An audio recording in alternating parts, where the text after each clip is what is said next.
Hello, good evening. Welcome all of you this evening. So yes, it's my great pleasure to welcome you all to the double bill of inaugural lectures from the politics department here at SOAS tonight.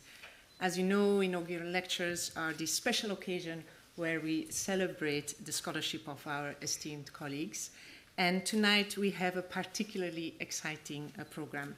Indeed, Professor Awino Okech and Professor Plesch have built out their intellectual footprint by constantly foregrounding their responsibilities as scholar activists. In their academic practice, they both display an unwavering commitment to reaching beyond the academic or scholarly world to render their work relevant and useful in the pursuit of social justice and human security. Whether it's through a focus on racial justice, envisioned from a feminist lens in Awino's work, or the pursuit of disarmament with an ambition of restoring a comprehensive approach to complete and general disarmament in Dan's, both colleagues demonstrate untiring desire and effort to act on levers that can bring about change in the world beyond the scholarly realm. In tonight's running order, we will first hear Awino's inaugural lecture as Professor of Feminist and Security Studies, and the title of her lecture is Feminist Worldmaking on Knowledge Infrastructures and Social Transformation. And this will be followed by Dan's inaugural lecture as Professor of Diplomacy and Strategy, with the title Weapons, Controls and Human Rights, Thinking Globally, Acting Globally. Each lecture will last for just under 30 minutes. There will be no opportunities for Q&A, but there should be ample opportunities for discussion during the post-lecture drinks reception, which will take place in the cloisters part of the Paul Webley Wing in Senate House. Now, as you probably also know, that each inaugural lecture will be formally introduced by a testimonial speaker.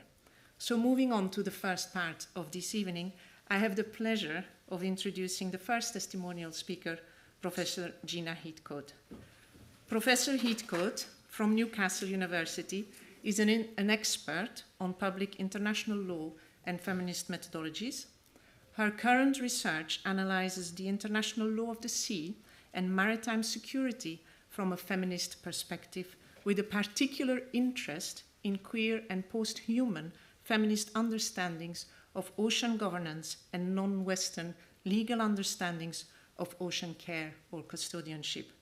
She's currently a Leverhulme International Fellow for a project titled Saltwater Law, which examines decolonial legal methodologies and the potential for two-way research methods to shape international law and ocean governance. Prior to joining Newcastle Law School, Professor Heathcote was a professor of gender studies and international law here at SOAS in the School of Law. We are delighted to have you back here with us tonight, Gina.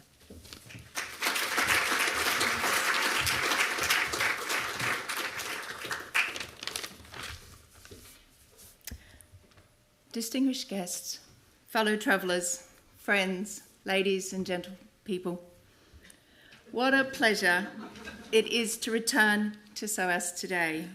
For those of you that I am yet to meet, I was working here at SOAS, as Alicia said, from 2007 until 2023. And I'm thrilled to return today to introduce my colleague and precious friend, Professor Awino Okech, to you all. I'm going to reflect on two acts that I have been privileged to undertake here at SOAS, the University of London. And for those of you in the SOAS community that are here in the audience, you'll know that many wonderful, inspiring, challenging, and life-changing things happen at this university. But I'm just going to tell you about two. The first was in 2016. At the time, I was the chair of the wonderful intellectual hub that is the SOAS Centre for Gender Studies, a space where we built community, resilience, intellectual excellence, and plural feminist and queer possibilities. In April 2016, we were recruiting for a new lecturer in gender studies. And as you can imagine, the field was fairly illustrious. But one candidate, well, their presentation of their research to colleagues and students was simply another level. And I probably should add, I've been on quite a few recruitment panels over the years, and that presentation still stands out amongst them all. It was bold, deeply integrating analytical excellence with a commitment to activism, feminist practice, and both a forward and backward-looking reach, in the sense of honouring those who had written, thought and transformed feminist thinking before, while recognising and cultivating a space for those who were to follow. Of course, that presentation was my first opportunity to meet and listen to Awino, and yet it was simply a sign of all that was to follow. And I'm so very proud to have worked at a university and in a centre for gender studies that saw and celebrated and appointed that brilliant African feminist scholar. It's not only one of the proudest things that I have been involved in, but it's also one of the smartest things this university has done. Let's fast forward to today. The SOAS Centre for Gender Studies is now complemented and enhanced by the groundbreaking, world-leading thought space that is the Feminist Centre for Racial Justice. With that candidate that we appointed in April 2016 at the helm as founding director, as designer of the centre and its mandate, and as thought leader. If you are unaware of the work that the Feminist Centre for Racial Justice does, then you might start with its podcast, Runway to Feminist Justice, which epitomises the centre's ethos, honouring feminist trailblazers while making space for new feminist voices.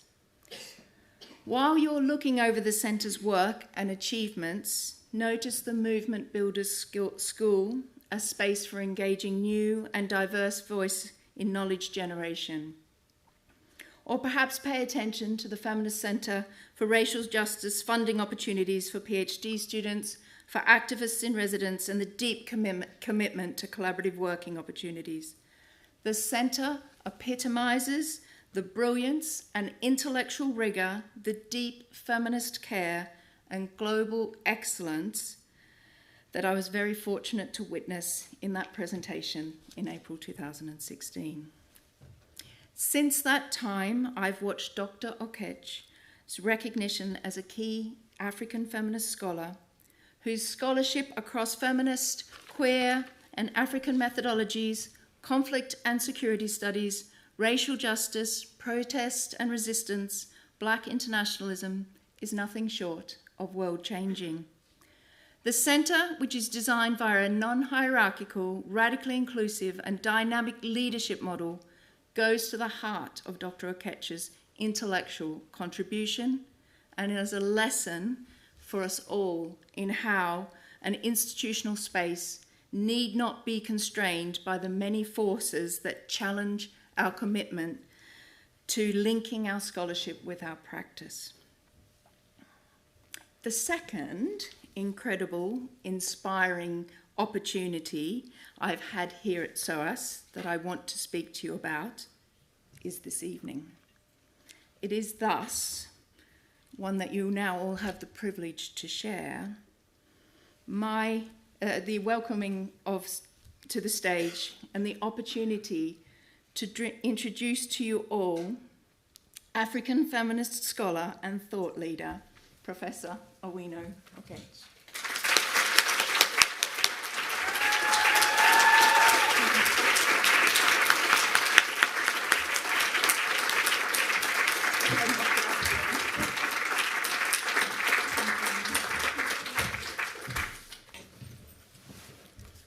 Well,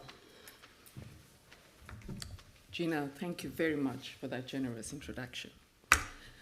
Let me begin by recognizing the invisible labor that makes these celebrations possible. My deepest appreciation goes to the events, IT, and catering teams. We all know that personal and professional journeys are shaped by collaborators, seen and unseen, champions known and unknown, professional friendships that are strengthened, and chosen family that sustain us with radical transparency and love when life becomes complex. So it is to the acknowledgement of my fellow travelers that I turn. Let me begin by appreciating my friends who have traveled from outside and within the UK for being here. I'm grateful for your professional and personal friendship, as well as the flexibility of your bank accounts. I hope that when the time comes, as Kenyans say, I will revenge appropriately. I want to acknowledge the teaching and research opportunities provided at the African Gender Institute at the University of Cape Town during my postgraduate studies, and the adjunct faculty position at the African Leadership Center at King's College London much later.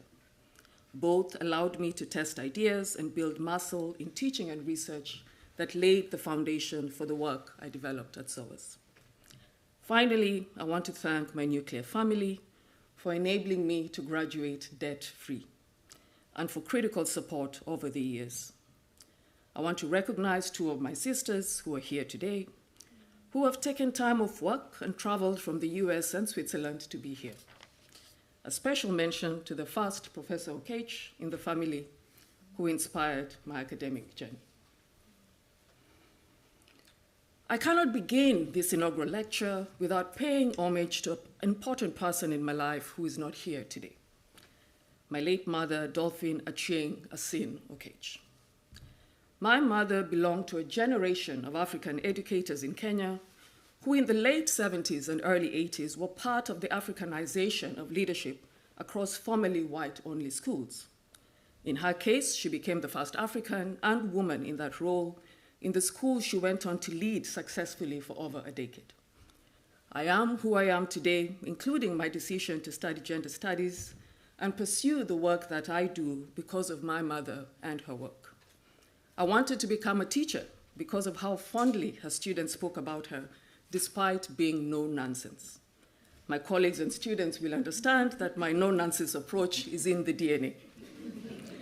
It is by observing her leadership that I learned how to respond to the structural inequalities that women and girls face in our societies.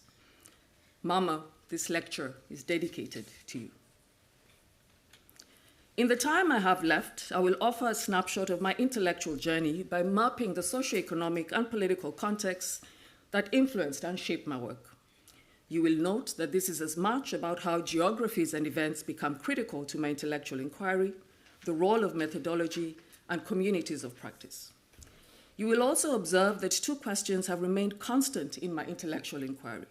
First, how do those relegated to the periphery of society at the intersection of gender, race, and class transform power and recenter equitable outcomes for all as part of post-flag independence nation-state building projects?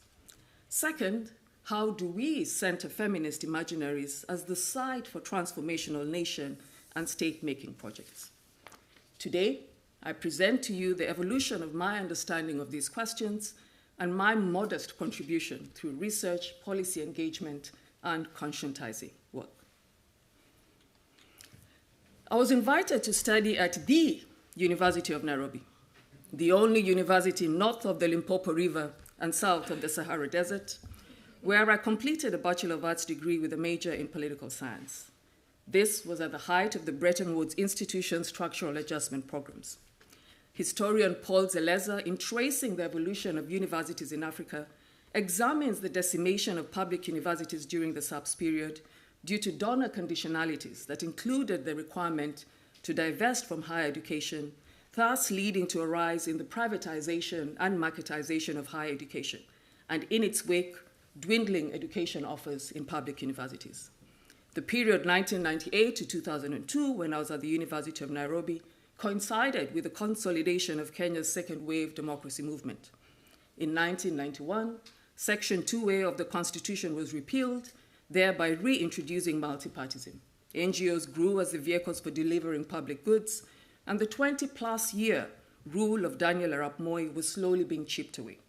Additionally, the specter of politically ignited conflicts became a feature of how Kenyans were scared into the perception that a multi-party environment would be a source of division rather than one that created space for more generative political futures. It is worth noting that during this period, academics and politically active students were disappeared, detained without trial, tortured, and some forced into exile because the university was a site that led conversations on the National Pact and produced consequential political actors. It was during my time at the University of Nairobi that I joined a group of young Kenyans who were organizing under the banner Amani People's Theatre. Amani means peace in Kiswahili. APT was interested in the role of liberatory methodologies as developed by Paulo Freire, Pedagogy of the Oppressed, and Augusto Boal, Theatre of the Oppressed, to work with displaced communities in the broad area known as the Rift Valley, a historical epicenter of violence and the breadbasket of the country. Our objective was to examine the causes of conflict, community repair, and conflict relapse. In a country whose politics is often reductively read as being ethnic in character, it is critical to note that those we worked with never spoke about how much they hated Y community. It was their material realities, emerging as contestations around the proverbial national cake, that served as the bedrock for the politicization of ethnicity and subsequently the ethnicization of politics. We can draw parallels to rhetoric that underpins Make America Great Again, Brexit, and various fascist movements re-emerging across the UK and Europe. It is during this period that my foundational interest in conflict and peace studies is cultivated, and the role of gender in redrawing national boundaries. In addition, the notion of communities rather than elites as being central to defining what positive and sustainable peace is, and the role of interdisciplinary methodologies as useful to making sense of complex and often traumatic histories become critical. Freirean and Boalian ideas of conscientization and building a constituency of change from the ground up has become a central tenet for how I see the world. Johan Galtung's positive peace informed my praxis. Galtung defines the goal of peacehood as lying in identifying and addressing the structural factors in the conflict situation. This period of deep praxis work invested in historicizing ethno-nationalist politics and the socio-economic questions that heightened vulnerabilities exploited by the political elite. Three questions that we grappled with. How do we reconcile land as a means of production alongside its ancestral importance? The land question is not only about who controls the means of production, but also its role as a site of homemaking. Second, how do we understand reproduction as a technology of violence? Every conflict produces national discourses about women as producers, healers, and guardians of the nation based on their reproductive capacities. All these discourses rely on various levels of surveillance and control of women's bodies. And finally, what forms of political organization and social contracts are central to redressing structural inequalities? When I moved to the University of Cape Town's African Gender Institute to pursue my postgraduate degrees, master's and later PhD, I took this foundational interest in conflict and participatory methods to a context that was still convulsing under the weight of its apartheid history, which was also felt in the bubbling disaffection towards Africans and their place in the new South Africa. I was awarded the Steve Biko Fellowship in 2006 to pursue my PhD. It was in the name of Steve Biko that the first truly Pan-African approach to resourcing the next generation of African scholars would emerge at UCT. It was at the AGI where three things happened that were critical to my intellectual mission. First, I encountered leading African feminist intellectuals and practitioners, not only through their writing in the form of assigned material, but through their presence. The task of building thriving and generative intellectual communities was something I observed in real time at the AGI, where the seamless dance between the academy, activists, and policymakers was not seen as innovation. It simply was. Because as feminists, we know our work makes no sense if it is not rooted in the worlds we occupy. Second was the deliberate intellectual decision by our lecturers to pay attention to context. We were in Africa, and knowledge generated within it was key to making sense of our lived realities before the globe ran interference. I encountered Fatou Sow, Zenta Dese, Pat McFadden, Georgie Sikata, Manya Labsberg, Tandika Mkandawire, Kopano Ratele, and many others, before I encountered Judith Butler and Audre Lorde. It matters that these were my first feminist intellectual forebearers. Long before decolonizing our reading list became all the rage, it was in action at the AGI. Third, the AGI, like other gender studies centers globally, were in a constant battle to survive because of the tactical under-resourcing and perennial threats of closure. We know today that these are efforts to discipline radical feminist work back into the logics of the market that are often evacuated of any structural interrogation. Understanding this very early on was critical to institutional building and strengthening work that I have taken on later in life. It is always a political project to keep feminist work alive, whether academic or not. Part of the scholarship that emerged during this period was invested in the dance between theory, methods, and change, centering African feminist thinkers around gender, nation, and state-making. My PhD lives in a book, Widow Inheritance and Contested Citizenship in Kenya, in which I think through the meaning of a cultural practice as a vehicle for nation and state building. My research shifted focus from mainstream approaches to analyzing widow inheritance as a women's rights abuse, to examining cultural practices as a framework through which nations organize material claims to the state and the role of women's bodies as vectors for managing those contested claims.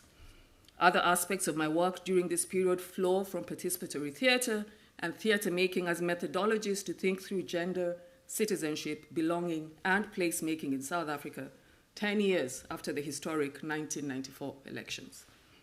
Two of the publications you see on the screen explore questions of gender, xenophobia, and placemaking in Cape Town. My gratitude to the Mother Tongue Project for providing a container for this work in Cape Town. Whilst pursuing my PhD at UCT, I took a short detour to manage a Pan-African program on gender and conflict with a leading international development organization, Accord International. At Accord International, I was involved in transnational work with colleagues who were grappling with some of Africa's most deadly conflicts and its aftermaths: a post-genocide Rwanda, the intractable conflict in the DRC, and the conflict in the greater north of Uganda. I was privileged to travel across these countries and work with colleagues to design advocacy agendas at a continental level. This period was also an important reminder about what I saw as my contribution to society. Consequently, it will come as no surprise that upon completing my PhD, I did not pursue an academic job. Instead, I focused on finding communities where I could support shaping some practical interventions on urgent political questions on the continent. This period was animated by questions around asymmetrical conflict, discourses on war and terror, and its material implications for security. Between 2013 to 2016, two collaborations are worth foregrounding for their contribution to these questions. Between 2014 and 2015, I served as a co-principal investigator on a year-long multi-country study on the costs and consequences of conflict in the Sahel, commissioned by the United Nations Economic Commission for Africa, with Professor Oloni Shakin serving as the principal investigator. I led the work in Burkina Faso and Niger. This work was animated to a great degree by the disintegration of the Libyan state post-Gaddafi's death and its implication for the Sahel, which is a historically borderless territory in which communities across the now boundaried nations such as Libya, Sudan, Niger, Mali, and Nigeria freely moved and traded. However, this so-called ungoverned space, we know it is governed in other ways, also provided ground for the emergence of groups waging asymmetrical warfare through a range of organizations such as Boko Haram and Al-Qaeda in the Islamic Maghreb, with varying ideological and political interests. All of this was compounded by significant Western military presence and so-called development investments across the G5 Sahel states. That's Burkina Faso, Chad, Mauritania, Niger, and Mali. The implications of the complexities of insecurity, governance, and underdevelopment are being witnessed today in the new military leadership formations in the region. A second collaboration in 2014 at the invitation of Professor Ebo Hachful at the African Security Sector Network, who is also known for his magnum opus with Abdoulaye Batili, the military and militarism in Africa, was leading support to the African Union in developing its gender and security sector reform policy framework. Now, I know there are debates about the utility of the industry that surrounds SSR, what interests it does and does not serve. However, in many African contexts, it is through the SSR framework that reforms around greater oversight over defense expenditure, the role of parliamentary oversight committees, redefining the role of the police away from colonial home guards, and investment in dealing with gender-based crimes has flourished. I worked with Professor Cheryl Hendricks and Ekoma Alaga, where we laid emphasis that the fact was not about integration and inclusion of women, but altering our understanding of the function of security institutions and what security looks like when we take gender seriously. Our security metrics have a lot to do with our daily realities and experiences. Now, we know that across the African continent, contemporary approaches to dealing with asymmetrical conflict and defining national security objectives is influenced by the legacies and continuities of the 9/11 Twin Tower attack in the US. The American Patriot Act of 2001, which was the American policy response after the 9/11 attack, has been copy-pasted across various jurisdictions with deleterious effects, including sanctioning arrest, detention, extrajudicial killings, and even disappearance of so-called suspects, all ostensibly to secure people. We know that this idea of safety often occurs by criminalizing communities through overt and covert ways, such as economic deprivation, surveillance, over-policing, which only lead to communities that are resentful of the state due to their peripheral status. We also know that terror has become an easy lexicon used by the political elite to discipline anyone articulating dissent against a sitting regime. I recall traveling to Bujumbura, Burundi on an assignment in 2015 after the Westgate Mall attack in Nairobi. I arrived to heightened security at the airport. When I asked my host what was going on, she said, suspected Al-Shabaab terrorists were captured over the weekend. There was no evidence at the time to suggest that Al-Shabaab had spread its tentacles to landlocked Burundi. On further inquiry, I learned that the sitting regime needed to manage its political opposition, and the language of terrorism became useful in that exercise. My subsequent work on women associated with Boko Haram in northern Nigeria, facilitated by the ALC and their local partner NIM Foundation, and the impact of the Westgate terror attack in Nairobi on Somali masculinities reflects on the gendered structures of peace in the face of asymmetrical conflict. I will now turn to the work that has animated my research and public-facing work in the last 5 years and its importance in this historical moment. But let me begin with a vignette. In April 2012, I attended a high-level meeting convened by the African Union in Tunis to reflect on the wave of popular uprisings that swept through Egypt and Tunisia. During the meeting, an African diplomat questioned whether this protest could be understood within the AU's unconstitutional change of government framework. The UCG framework is anchored in the 1997 Lome Declaration, which codifies constitutional means of changing governments as free and fair elections, military coup d'etats, interventions by mercenaries and armed dissident groups, and the refusal of an incumbent to relinquish power after the winning party wins a free and fair election are therefore not constitutional means. There was a robust debate in the meeting on what it meant to consider citizens who rise against a government they put in power through the vote as unconstitutional. Where does constitutionality lie if not in the hands of the populace who cede certain rights to leaders through negotiated processes such as elections? Where do citizens turn when electoral processes are compromised or when results are cooked in a computer? Across Africa, the number of protests rose from 2,250 in 2011 to 10,605 in 2020, which was at its peak.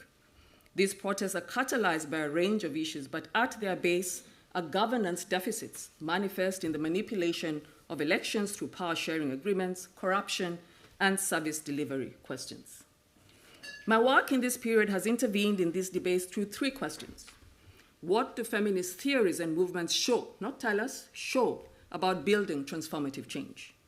How do we prepare for just and equitable power to curtail the inevitable usurpation of people's power, as was seen in Egypt, Tunisia, Sudan, Burkina Faso, and Zimbabwe, to name a few? How do we ideologically and intellectually prepare the next generation of feminist intellectuals and activists? These questions have been explored in a few publications, but 3 are foregrounded here. an edited book on gender protest and political change, and 2 journal articles. The Feminist Movement Building Schools and the PhD fellowships at the Feminist Center for Racial Justice are a direct intervention on question 3. How change happens, what will sustain transformative and just societies, remains a pressing and urgent question today. We are witnessing moral panics animated through debates on gender and sexuality to redraw the boundaries of who belongs and who can lay claims to the nation state. Ethno-nationalism is being reified, and there is a heightened surveillance on women's reproductive capacities and freedoms as part of affirming racially and ethnically pure nations. There is a direct attack on critical knowledge production and research and the institutions that deliver it. So, what do we do? Let me invoke a global trailblazer, the late Professor Wangari Maathai. Now, if there are people who do not know who she is, Wangari Maathai was a woman of many fasts, including being the first African woman to receive the Nobel Peace Prize in 2004. One of my favorite quotes from Wangari states as follows: "It is the little things citizens do.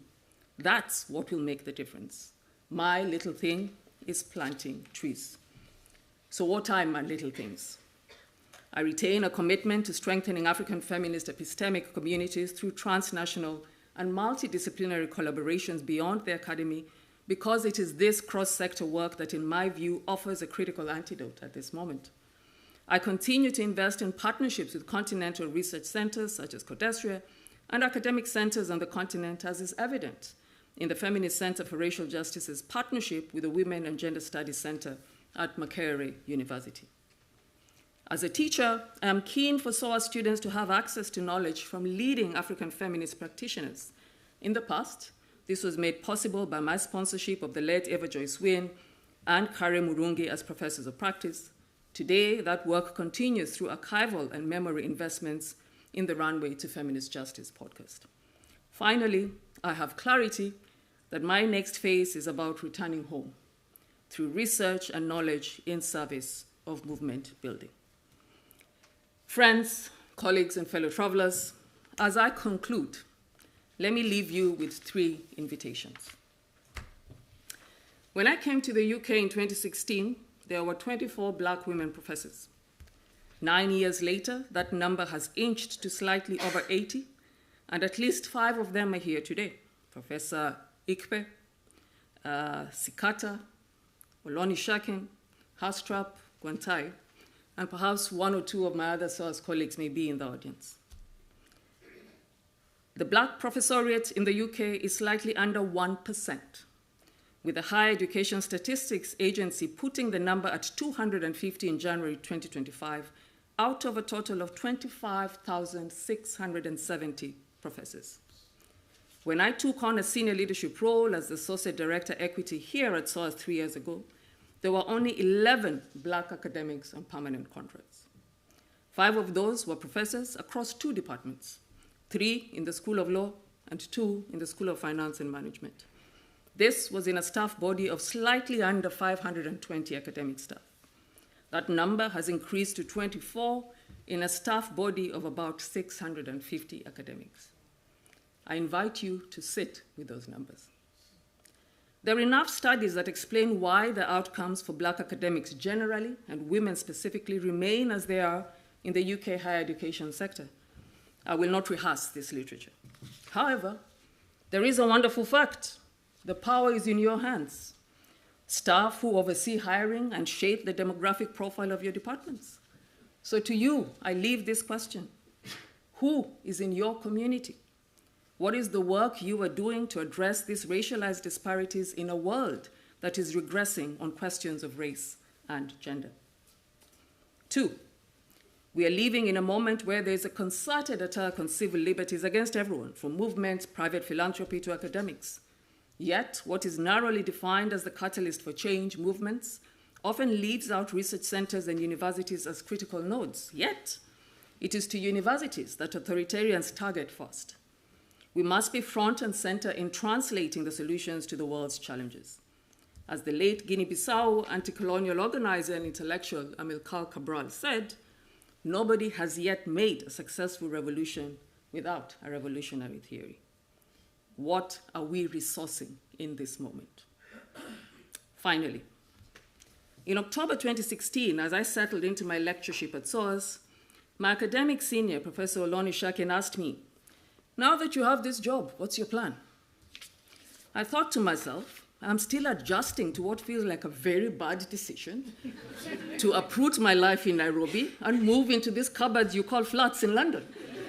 Give me a break. Yet, I have returned to that simple question repeatedly for professional and personal clarity at difficult moments. I passed the gift of that question to early career academics in the room and reframe it. What is your purpose? That purpose must be intentional and not accidental to your academic mission. The academy can either be about how your academic peers praise your articles, the awards you acquire, or being called a rising star. Don't get me wrong, all of that is very important. But it can also be about how your academic work makes meaning in the world beyond this ivory tower. What is your purpose? Who are you writing for? And do your people know you? Asanteni sana, thank you.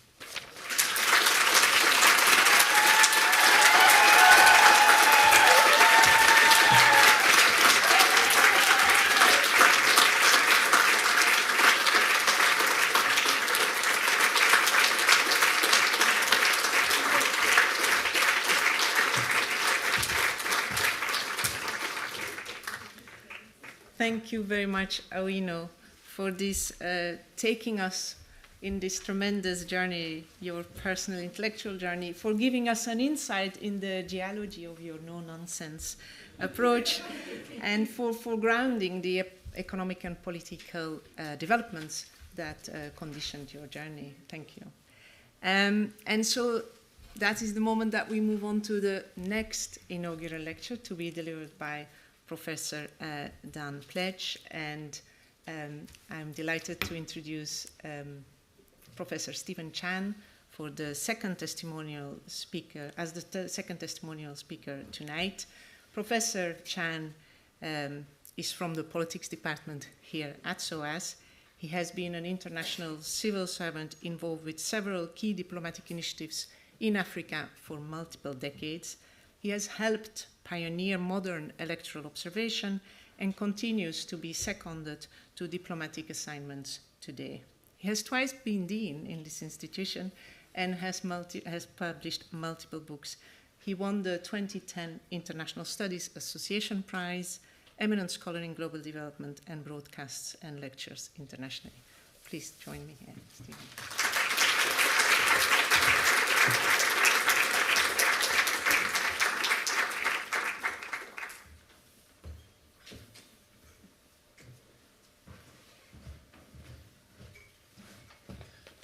Thank you very, very much for the introduction. My good colleagues, many of whom I've known for a very long time, some of whom are very young, and whom I hope are having a very good time here at SOAS. So, good colleagues and friends, old and young, please, I thank you for coming. I want to thank Awino for an excellent, thought-provoking presentation. And I wanted to begin by saying that one of my own satisfactions in my time as dean, when I look back upon it, was having the very, very good sense to employ Professor Plesch, who came and headed up our Center for International Studies and Diplomacy with great success and panache. And he's left his mark not only in the academic teaching of diplomacy, but also in the practice of it.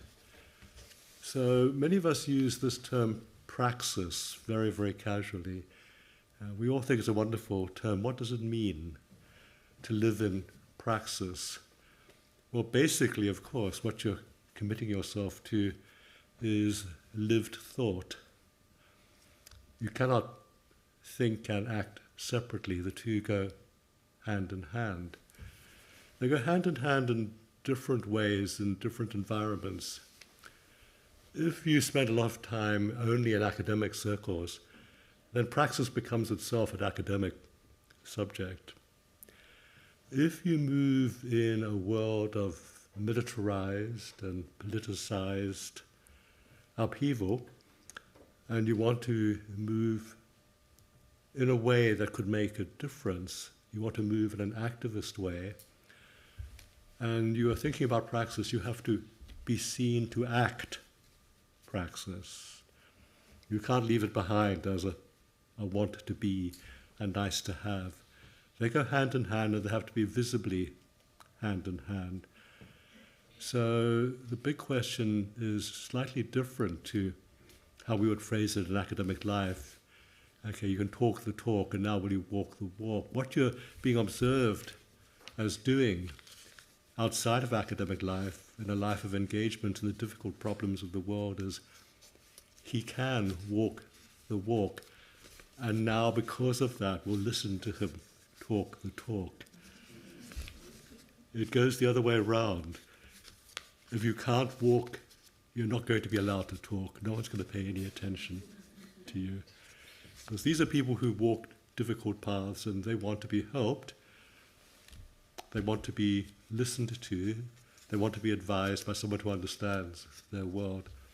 There are very few academics, ladies and gentlemen, in the world who can talk the talk to people who've walked the walk, who knows what it's like to do the walk. And that's a mark of praxis, of course, but I think it's true practice. But one of those people is Professor Plesch.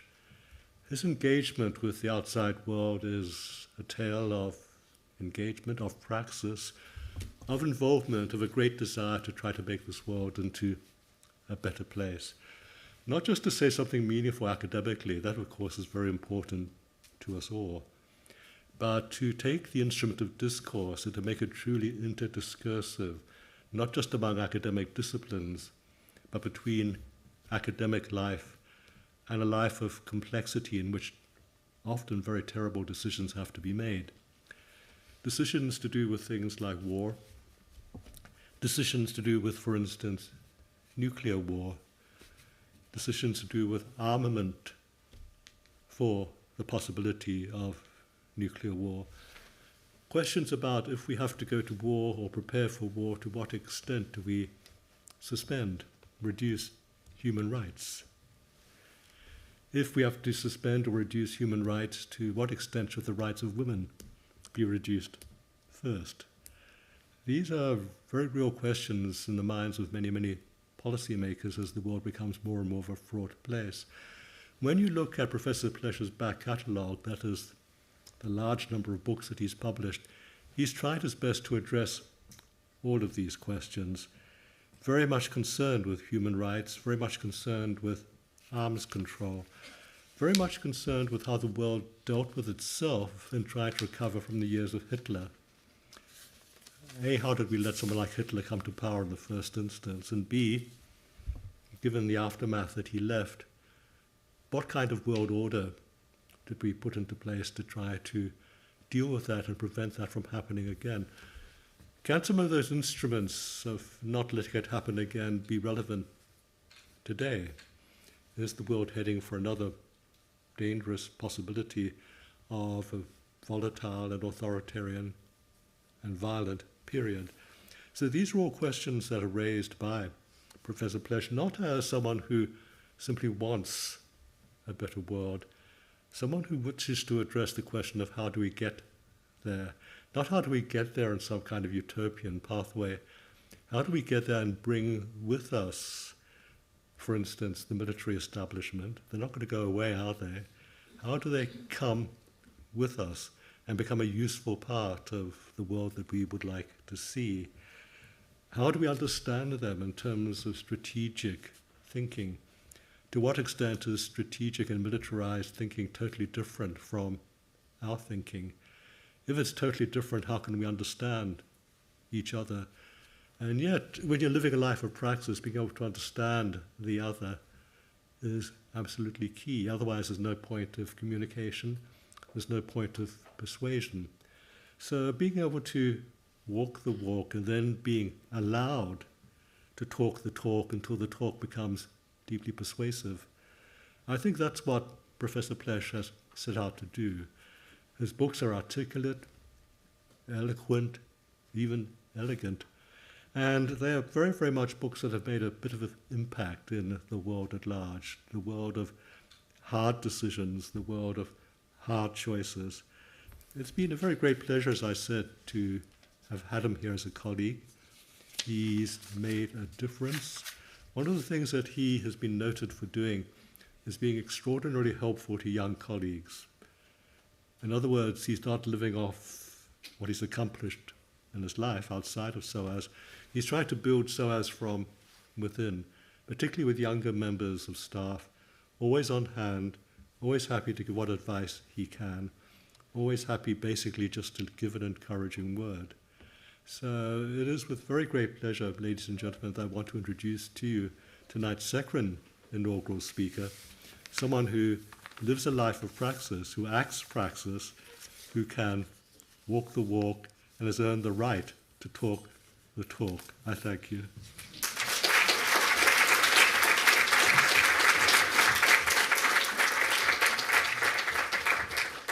Professor, eh?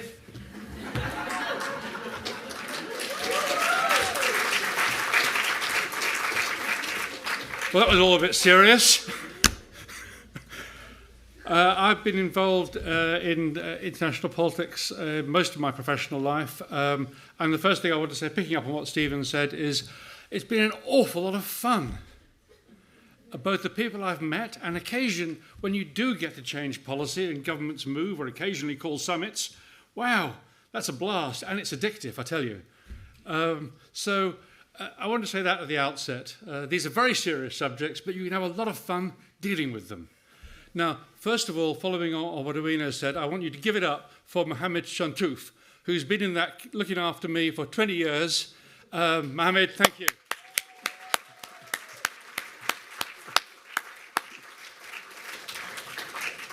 So, beginnings, family, friends, and so forth. A word or two. My dear family are here, and some old friends from far too long ago in college as well, who are not shy of telling me when I'm talking nonsense, and having children who keep me in employment because I have to pay for them,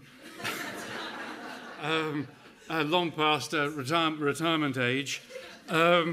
My own family, a word or two. Immediate family. I had a mother who was a feminist and peace activist, despite having been blown up in Soho by a V2 missile in 1945. I'm not that old, she survived. A stepmother who was a refugee went on to raise millions of pounds for charities in North Staffordshire. And trust me, there are not a lot of millions of pounds lying around in North Staffordshire, but she fundraised for charities. And further back, it has to be said, to get a picture of me, but my father's family from pre-war Germany were close friends of Albert Einstein. And so in that sense, growing up, I didn't really realize it, but I had kind of the anti-nuclear bug in my veins as a dimension. And that lives with me today, like it or not. But another part of my family were Chartists. If you don't know who they were 19th century English Democrats, and Queen Victoria criminalised them, like so many others at the time, for campaigning for the vote in the mid-19th century. So the instincts of democracy and peace were part of my milieu, if one wants to make a social psychodynamic analysis. We have to, here we go. Thinking globally, acting globally, which was the slogan of the centre. I come from Stoke-on-Trent, an unfashionable part of Britain, but we had a wonderful footballer, the first winner of the Ballon d'Or, Sir Stanley Matthews. And in 1955, he goes to South Africa to earn a lot of money, doing exhibition matches, but he also founds a soccer school in Soweto in 1955 and continues it throughout the apartheid period, touring teams to Brazil.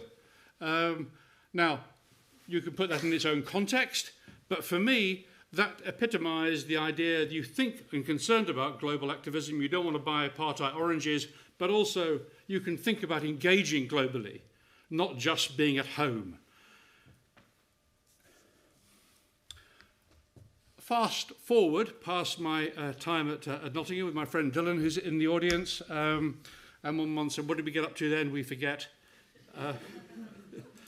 I found myself working for the Ban the Bomb movement in the 1980s, and sadly the tech won't allow me to run the video behind that picture, which we'll talk about in a moment. As an investigative researcher for CND and END, the European Nuclear Disarmament Movement, and the image on the right, your right, is of a Hiroshima-sized bomb fired from that artillery cannon. Hard to imagine today, and in class I find students have a cognitive dissonance. They can't connect the mushroom cloud with the cannon. But this is a 15 kiloton weapon fired from a cannon. And just to give a context, in Cold War Germany, there were thousands upon thousands of these stockpiled to fight the Ruskies, and the Ruskies vice versa. This is what was called deterrence, and we had to have every manner of them. Otherwise, the deterrence would fail. That was the militarized machismo psychology that dominated society. And we are returning more to that now. But that's where it gets you. Hiroshima bombs fired from a cannon. Now, you look at that, it's incredible. Well, our investigative work at the time that I led, and this is the Washington Post, and Stephen said walking the walk and the talk. Well, we were rather surprised after a couple of years of lobbying to wake up one morning and find that very rare for the Post and for the peace movement in general to have a front page news story of 1,000 words on this theme, transatlantic lobbyists snipe at a weapon. And this is very much applied research. The old saying, war is too important to be left to the generals, was a motif of the anti-nuclear movement of my time, so that we would work with American NGOs who would tell us, oh, Congress is being asked for X billion dollars for weapon A. And we would go to Mrs. Thatcher's Parliament and say, what about weapon A? Oh, we never heard of it. I could spend the whole evening talking about this particular dynamic. But as a result, the dissonances between states that our applied research uncovered meant that in the end, NATO ended up calling summit meetings. Now, if you're 33 and NATO is calling summit meetings because of your research, it's a bit addictive, I tell you. And we had fun with it. But analytically, if you look at the end of the Cold War and the end of that phase of the nuclear arms race, where we have these structures, where is the agency of change? The agency of change partly becomes leaders but get very, very scared. There is, in a sense, from my IR colleagues, there is a leviathan, there is a disciplining force. People are frightened of the bomb. It damps down people's behaviour. They behave a little bit better because they don't want it all to go horribly wrong. There is a leviathan. It's just a virtual one. Not entirely applicable, but it's there. If you look at that agency, where does it come from? It comes principally from the fact that there were millions of people on the streets campaigning and linking to human rights movements in Eastern Europe, led by figures such as Edward Thompson and Mary Kaldor. The idea of human rights and disarmament going hand in hand across the blocks actually worked. Edward Thompson, a Marxist historian of great calibre, is not mentioned in most of the conservative and even liberal analyses of the end of the Cold War, but he said early on, if we challenge the missiles, political change will come. And in the end, the slogans of the end of the Cold War treaties, of our banners, were the terms of reference of the treaties that ended the Cold War. And one can track that in detail. So that was my life in the 1980s, and we went on to secure a raft of arms control and disarmament treaties that governed all forms of weapons, and I can bore for Britain on the details of them, but you will escape that this evening. That provided a context. I was able to set up a successful advocacy group in Washington, and then came back to for all sorts of reasons. One of them's in the audience, to live in London. Thank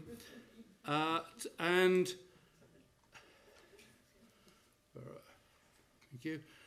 Find myself at the Royal United Services Institute in Whitehall. And then we had 9/11 and the Iraq War coming, and I was at that point quite a public critic. My aunt used to complain, "Will you stop coming into my bedroom in the middle of the night?" What she meant was I was on telly in the heyday of rolling news in that period. I was a significant critic of the Iraq invasion, which in advance there weren't an awful lot of us, to be fair. Movements, yes, but expert opinion tended to keep their heads down. And then afterwards, drawing upon my background in English constitutional law, I created the campaign to impeach Tony Blair, history into practice. Strangely, all my research contracts and media invitations stopped dead. Fortuitously, I was at a meeting and Professor Chan tapped me on the shoulder and said, "Perhaps you might like to apply for a post at SOAS." Oh, yes, I could do with a salary. I have a young family to support. And it's been a very interesting time since that very fortuitous interaction, you may recall, at dinner in the days when we used to have white tablecloth dinners in the basement here after talks. Out of that experience, those experiences, I was working a little with the late and much missed Robin Cook, who died far too young, Foreign Secretary in the Blair government, who left the government over the run-up to the Iraq War. And we were thinking about how might we develop some more sensible ideas in the face of the war on terror. And this was a contribution. The title was my mother's, The Beauty Queen's Guide to World Peace. You can find it in the library. And in that, I started looking at how did we do things better after World War II? We did things rather better. And to my astonishment, was able to find that the UN is the original Antifa. If you're looking for a political agenda, and I set myself a high bar this evening about anti-fascism, the UN Charter, as conceived, the political ideas required to defeat fascism, it wasn't just about who had more guns, but who had the motivation to get up and fight. The motivation was political ideas, not just internationally, but in the United States particularly, where the ancestors of Donald Trump were quite happy to see the Nazis running Europe. Shh, don't mention that. After Pearl Harbor, there was a movement that said, Japan first, Germany never. And repeatedly, as I documented in this wondrous book, the founder of peacekeeping, Sir Brian Urquhart, said it was marvellous. That was one of the peace angel on one shoulder, and Sir Michael Howard, founder of War Studies, also endorsed it, which I think is probably unique. So I commend it to you, and there are some great pictures I found. Some great cinema noir pictures of Roosevelt and Churchill. But the ideas of end of empire, end of poverty, social security, labour rights, free speech, the fact that there was significant Indian and Chinese agency, that these ideas propelled the war effort, not just as an accessory at the end, are vital to our understanding today of what it takes to combat fascism. With support from the Carnegie Corporation, we went on and developed a group of essays looking at how one could build on those ideas freshly for today. And people working in economics and development studies, one can look at this history and find new revitalized ideas for the present era. But there are two particular themes I want to mention, and very briefly. The first, coming out of class, my students and I were discussing couple of minutes yet? You're looking at me, or am I right? Looking at me. I wasn't sure if you're looking at me eagerly or whether you like, shut up. Eagerly. Eagerly, thank you. Thank you, boss. And out of these discussions, the idea came up, how did gender equality get into the UN Charter? And we discovered that it wasn't Eleanor Roosevelt who did a great deal.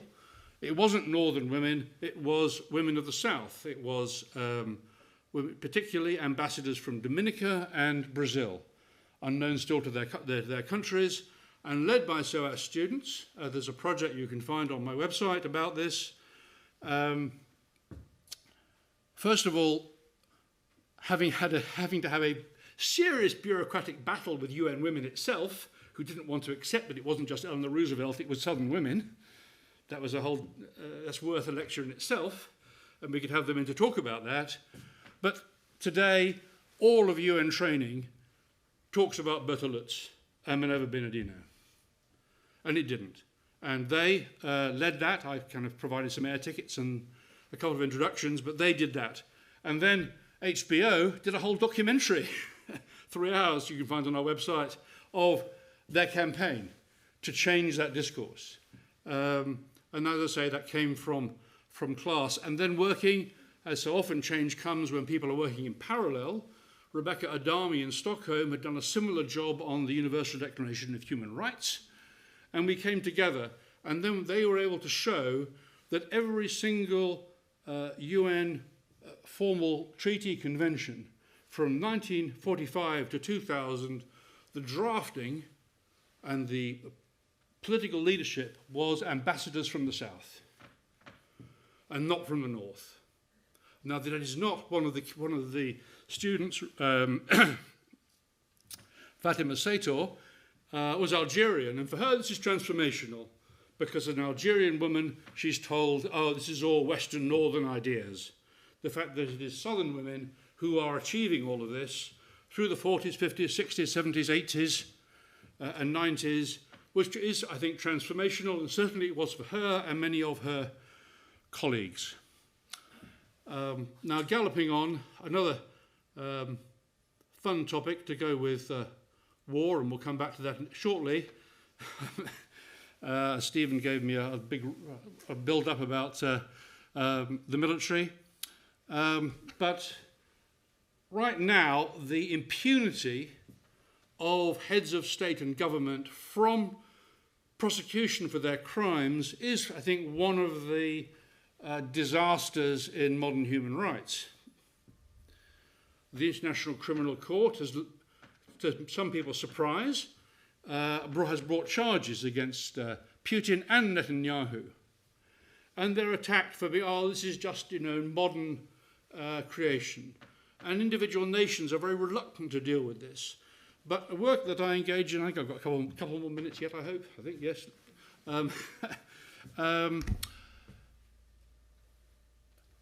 We were able to discover in the archives that actually, one state on another, were bringing charges against the then active head of the German government, a well-known figure named at number 1. You perhaps have heard of him.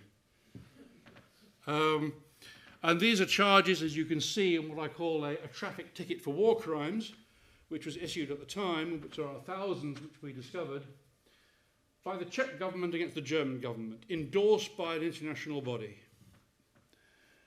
Now, this has convinced a number of judges of the ICC that immunity of heads of state and government does not exist, because they, in their wisdom, decided it did not, and there is ample precedent from that time. That is the immediate legal political battle.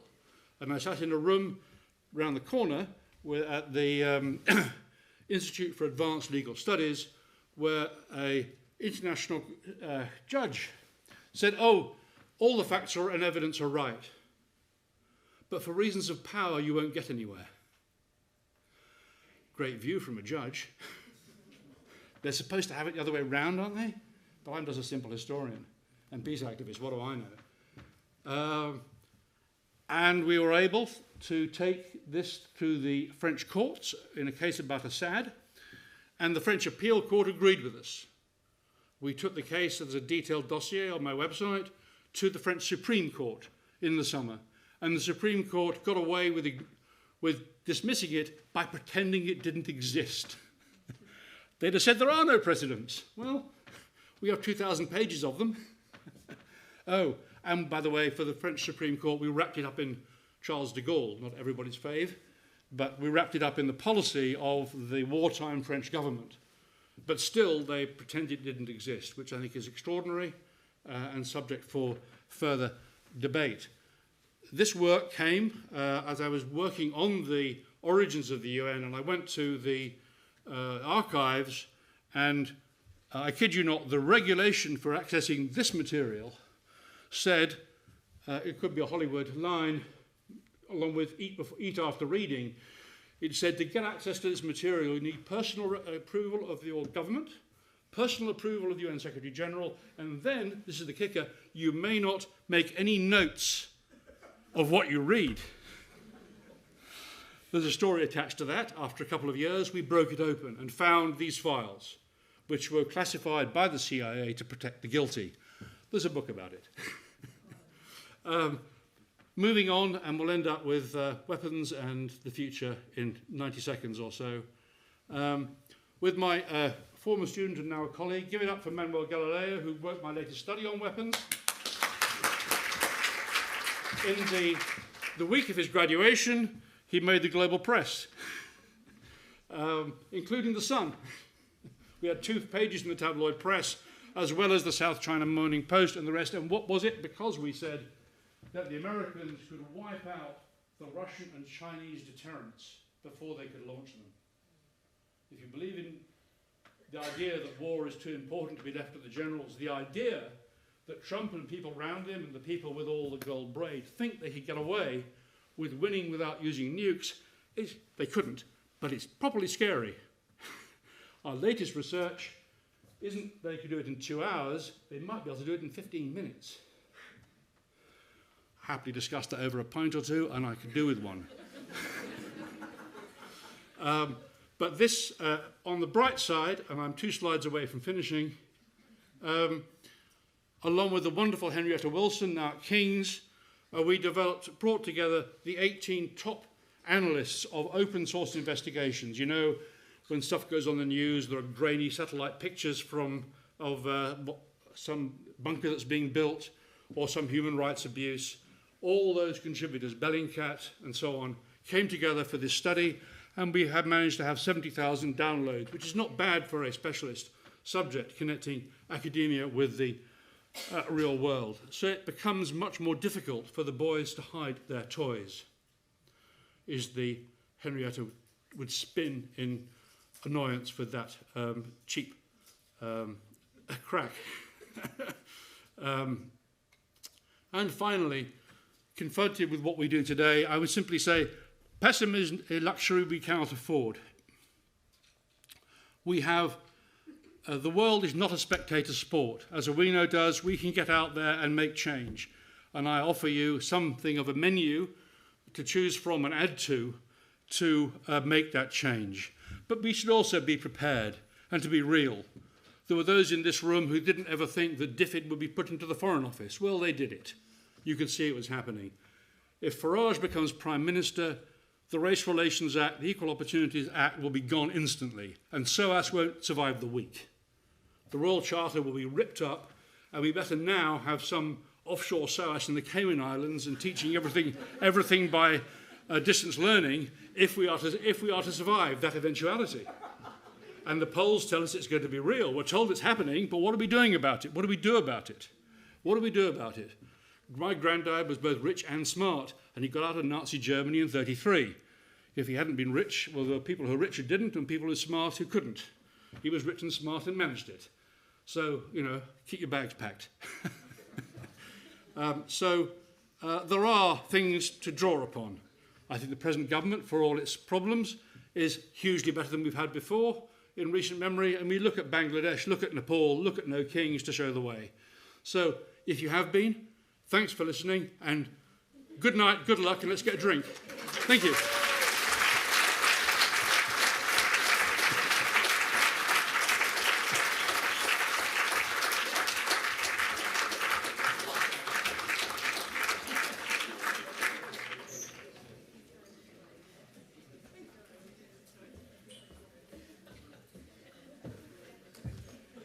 Thank you very much, Dan, for a very engaging talk. And I won't speak for the country, but I think that SOAS is grateful that your Impeach Blair campaign did not succeed. So that brings us to the end of quite a delightful evening.